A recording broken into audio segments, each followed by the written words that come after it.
Deus é bom e não muda. Será? Deus é bom mesmo? O Deus da Bíblia é bom e ele não muda? Veja depois da vinheta. Seja muito bem-vindo.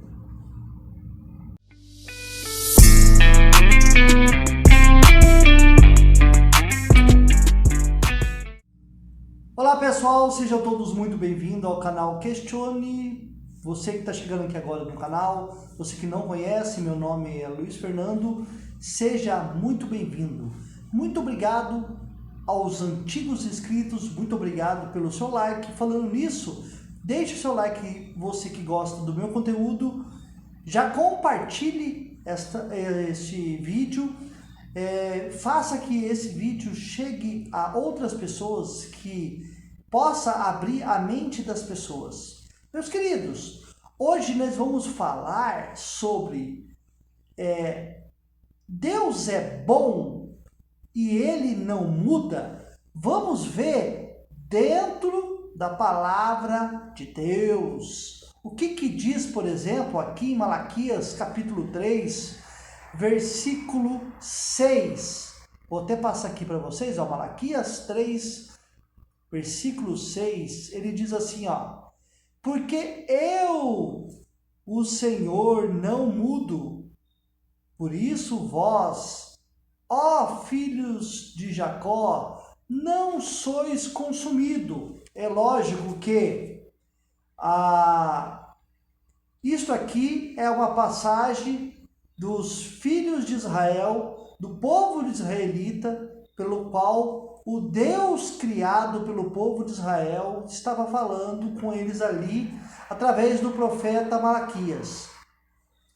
Para você que ainda não conhece a fundo, não estudou ainda a fundo a Bíblia, chamada Escritura, Palavra de Deus, inerrante, inefável, você que defende a Bíblia como a palavra de Deus, se você não sabe, a Bíblia é o conteúdo do povo de Israel. É o conteúdo construído por um povo, principalmente a Torá e a Taná, o Antigo Testamento, assim chamado pelos evangélicos.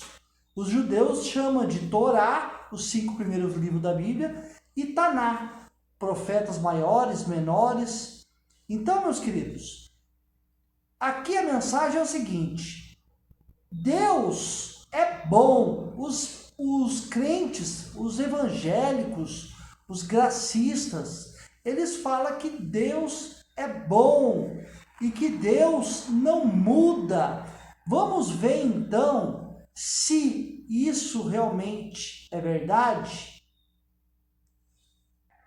Olha o que diz 1 Samuel 15. Diz assim, ó: então disse Samuel a Saul: enviou-me o Senhor a ungir-te rei sobre o seu povo, sobre Israel. Ouve, pois, agora a voz das palavras do Senhor.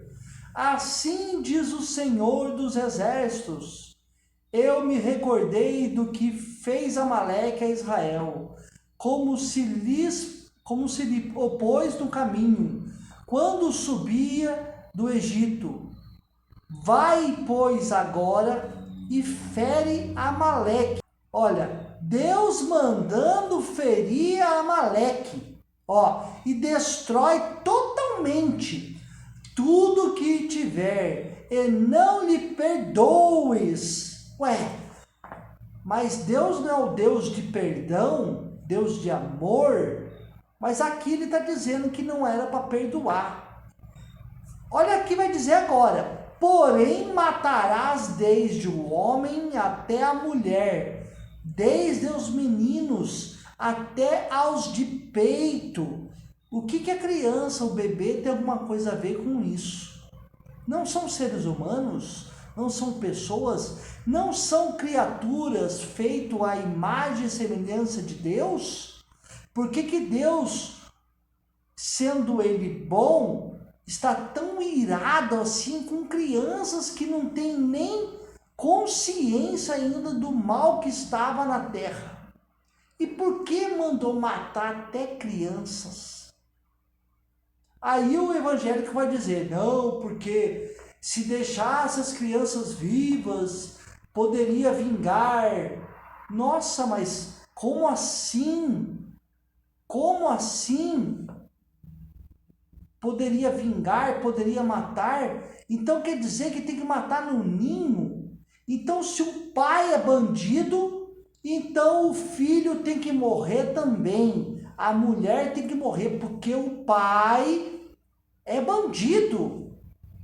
É isso que está dizendo na Bíblia. O crente que defende a Bíblia como a palavra de Deus, ele está dizendo isto. Ele está dizendo que se o pai é ruim, o filho e a esposa também é ruim. Tem que matar também. Então, ó, para você ver que o Deus, por exemplo, do judaísmo, criado pelo povo judeu, ele aqui é um Deus justiceiro, maldoso e que não perdoa. Ele manda matar mesmo. Quer ver mais uma passagem? Olha, esta aqui é absurda, mas eu vou ler para vocês. Não se escandalizem do que eu vou ler aqui para vocês hoje. Ezequiel, capítulo 23, diz assim: esta palavra do Senhor veio a mim, filho do homem. Existiam duas mulheres, filhas da mesma mãe. Elas se tornaram prostitutas no Egito, envolvendo-se na prostituição desde a juventude.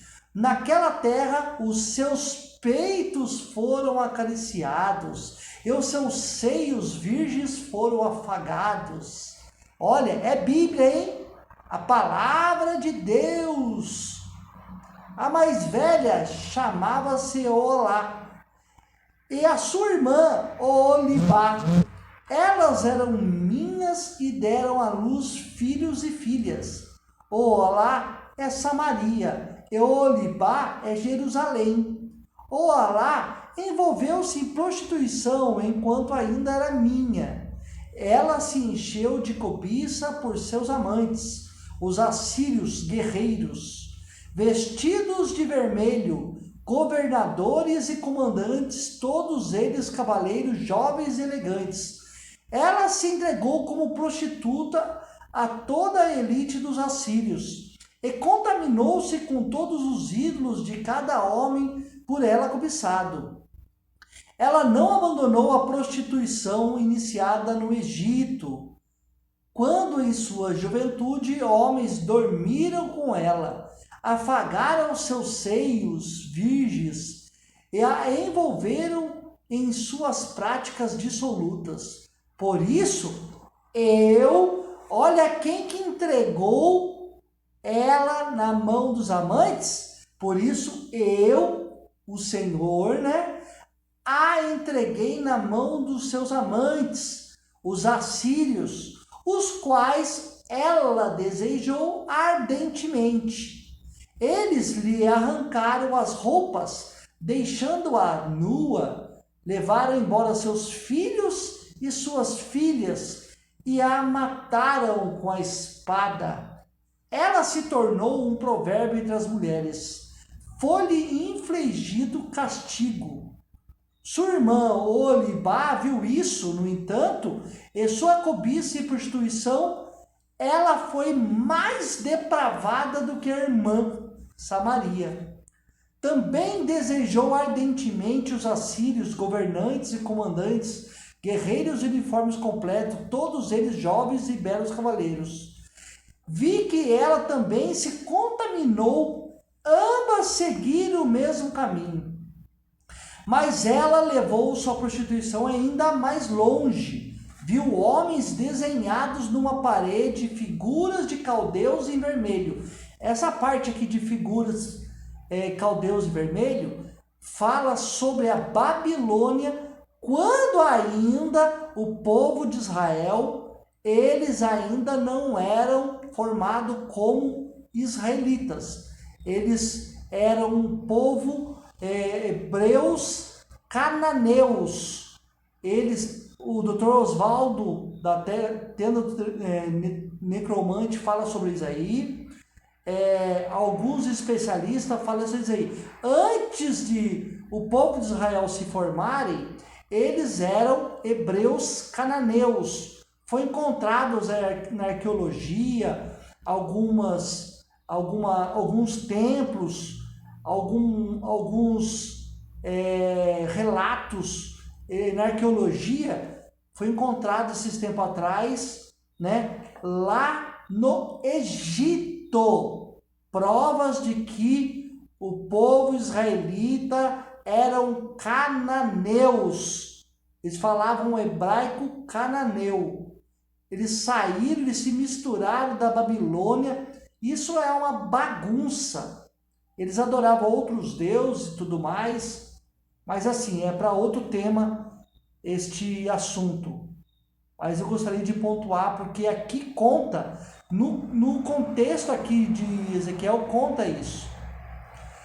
Usando cinturões esvoaçantes, turbantes na cabeça, todos se pareciam com oficiais que chefiam os carros da Babilônia. Olha para você ver. Nativos da Caldeia. Fala que eles eram nativos da Caldeia, lá da Babilônia. Assim que ela os viu, desejou-os ardentemente. Eles mandou mensageiros até a Caldeia. Então os babilônios vieram procurá-la até a cama do amor, e sua cobiça e contaminaram. Depois de haver sido contaminada por eles, ela se afastou deles desgostosa. Ela então prosseguiu abertamente em sua prostituição e expôs a sua nudez. Para você ver a incoerência desse Deus bíblico. E eu me afastei dela desgostoso. Peraí, se Deus é onipresente, como que ele se afastou dela? Tá aí uma incoerência muito feia pelo escritor da narrativa. Assim como eu tinha me afastado de sua irmã, contudo, ela ia se tornando cada vez mais promíscua à medida que se recordava dos seus dias de juventude, quando era prostituta no Egito. Desejou ardente, essa parte aqui é terrível. Tirem as crianças da sala, tirem as crianças do local da frente da televisão, porque agora eu vou ler a Bíblia, que criança não pode ler, não pode escutar. Versículo 20: desejou ardentemente os seus amantes, cujos membros eram como de jumentos, e cuja ejaculação era como a de cavalos, de modo que você ansiou pela lascívia de sua juventude, quando no Egito seus peitos eram afagados, e seus seios virgens eram acariciados. Portanto, Oliba, assim diz o soberano Senhor: incitarei os seus amantes contra você. Olha, quem que incitava o inimigo contra Israel e Samaria? O próprio Senhor, o próprio soberano. Era ele que praticava a maldade contra Israel, porque Israel estava praticando o mal.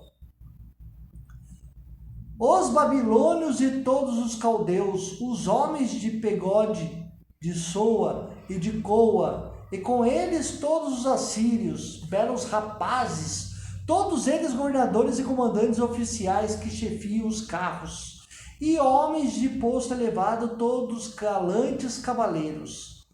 Eu não vou ler todo o capítulo, porque são 40 e poucos versículos, então eu vou passar mais para frente e você lê depois o capítulo, a hora que você tiver um tempo, lê o capítulo todo para você ver como que é terrível a palavra de Deus.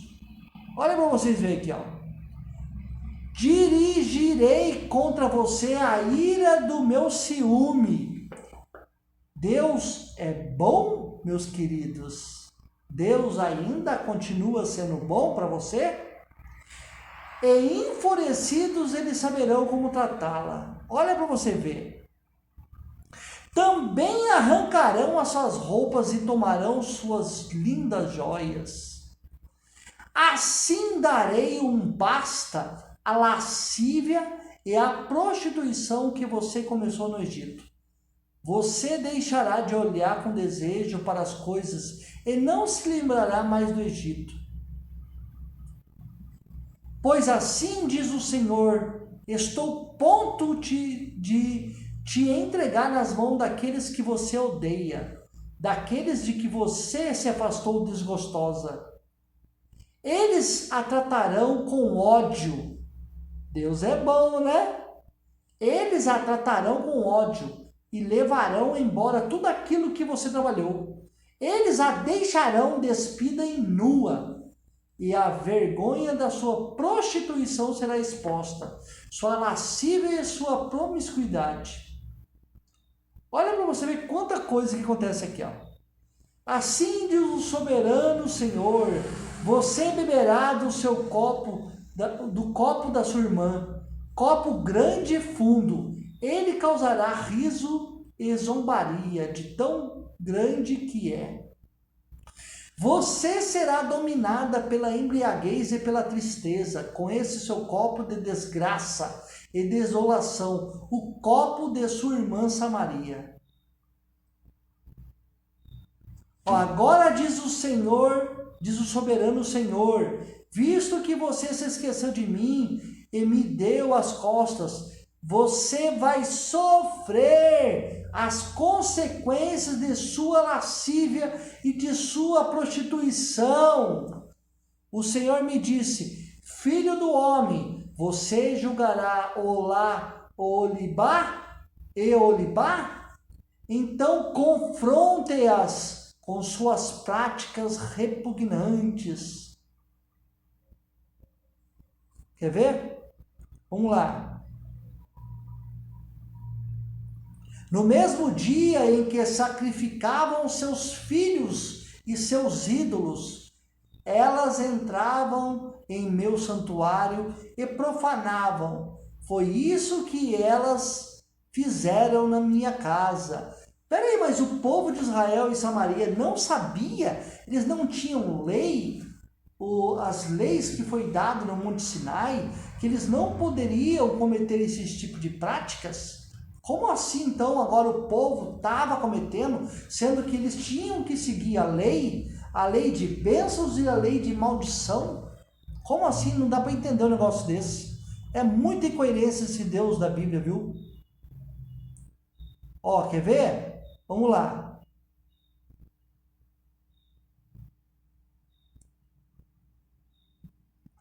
Assim diz o soberano Senhor, que uma multidão as ataque e que elas sejam entregues ao pavor e ao saque.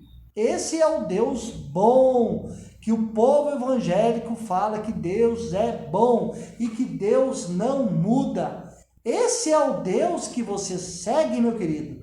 Esse é o Deus que você fala que a Bíblia é a palavra de Deus.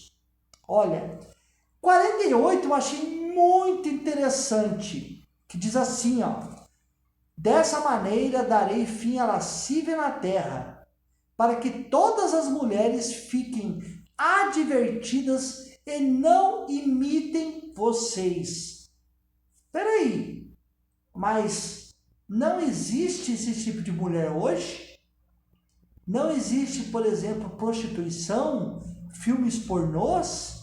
Não existe promiscuidade? Até essas mulheres em filmes pornô falando o nome de Deus na hora que cometem a prática do sexo nas filmagens.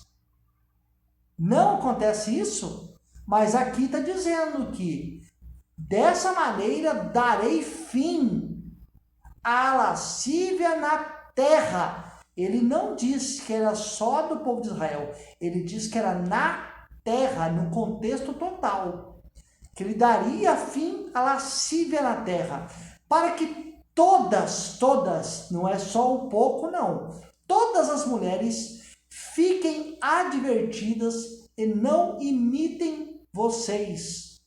Vocês sofrerão o castigo da cobiça e as consequências dos seus pecados de idolatria. E vocês saberão que eu sou o soberano Senhor. Este é o Deus da Bíblia. Eu gostaria de ler mais uma passagem para você, que fica lá em Tiago, capítulo 3 ou 4. Vamos ver lá. Tiago, capítulo 4. Eu quero ler só um versículo para vocês. O versículo 17, que diz assim, ó: aquele, pois, que sabe fazer o bem e não faz, comete pecado. Aí eu pergunto para vocês: Deus sabe fazer o bem? Se ele sabe fazer o bem e ele não faz, então ele comete o quê? Pecado. Por isso que eu falo para vocês que a Bíblia, ela não é a palavra de Deus. Por isso que eu posso pegar qualquer tipo de versículo aqui e eu não vou fazer manobra. Eu vou usar a Bíblia, eu vou usar os versículos, eu vou usar a palavra de Deus. E aí, para encerrar este vídeo, eu queria falar para vocês. Deus, ele é bom? Deus não muda? Aí eu pergunto para vocês, meus queridos, o Deus do Antigo Testamento, ele não é o mesmo Deus do Novo Testamento? Porque o Deus do Antigo Testamento, ele mandava matar criança de peito, ele mandava invadir, tomar território, por causa de briga, por causa de terras. Ele escolhia, ele fazia acepção dos outros povos, porque ele separou só o povo de Israel para ser o povo eleito dele, o povo escolhido. Ele fazia acepção de pessoas, matava criança de peito, que não tinha nada a ver. As pessoas estavam nos seus territórios ali, sem saber de nada, ele mandava o povo de Israel invadir e matar todo mundo. E detalhe, ele mandava ainda fazer as meninas virgens como prostitutas para os soldados. Então, você percebe a quantidade de incoerências, a quantidade de problemáticas, a quantidade de complicações que essa Bíblia tem. Se você pega o Antigo Testamento e o Novo Testamento e você afirma para mim que Deus é bom, você está caindo num equívoco muito grande. E aí eu pergunto para você, Deus é bom? Como ele no Antigo Testamento ele era um e no Novo Testamento ele é outro, então ele muda. Ele fala nas Escrituras que ele não é homem para que minta. E ele também fala que nele não há sombra de variação. Ele não muda. Então, se ele é assim no Antigo Testamento, por que no Novo Testamento ele fala que ele é bom? Por que os evangélicos falam que Deus é bom? Por que o pessoal da graça fala que Deus é bom?